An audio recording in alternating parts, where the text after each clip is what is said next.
Electric dirt bikes are a fantastic idea. Machines like the Zero FX, Alta Motors Redshift, and even the Stealth H52 can give you serious off-road giggles without pissing off neighbors and locals. Plus, while range concerns still make electric road bikes a tough sell outside the commuting arena, batteries are good enough for an hour and a bit of off-road use, which will give you some good laughs and a decent bit of a workout. Italy's Armotia is getting set to throw its hat into the ring with a pair of e-bikes that bring some special abilities to the table. The DuX weighs in at 125 kilograms, about 8 kilograms more than a fully fueled KTM EXC-F 250 enduro bike. Continuing that comparison, the Du makes just 15 horsepower while the KTM makes 37, but where the Kato makes about 23 Nm of torque, the Du can put out as much as 200.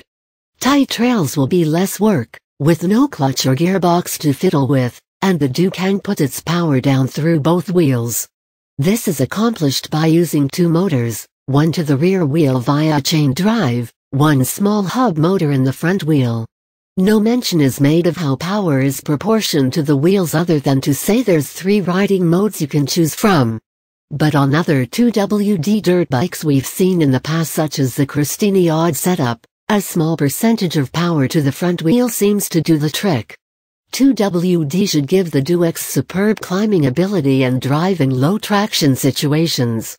It makes a bit less sense on the Duar, a second model that gets a light supermoto treatment while keeping the same 21-inch and 18-inch wheels as the X. Mind you, it'll be interesting to see if there are actually any benefits for a 2WD system on the road. The other interesting touch on the Du bikes is that they don't technically have a dash. Each one gets a built-in, ruggedized, waterproof Ruggear RG600 Android smartphone as a display. The dash functions are achieved through an app, which can theoretically give you limitless customization options, but that's just the beginning. Think of all the other bits and pieces a smartphone carries. SIM cards, Bluetooth, data connectivity and GPS chips. A range of accelerometers and sensors, as well as direct connectivity to your engine telemetry systems. The computing and display power to calculate and communicate in a number of ways. And of course built-in cameras and data storage. The Du bikes will be some of the first to come to market with built-in action cameras. You'll be able to watch your videos back and share them directly from the dash of the bike. This alone is such a great idea that I find myself suddenly surprised that it hasn't been done before.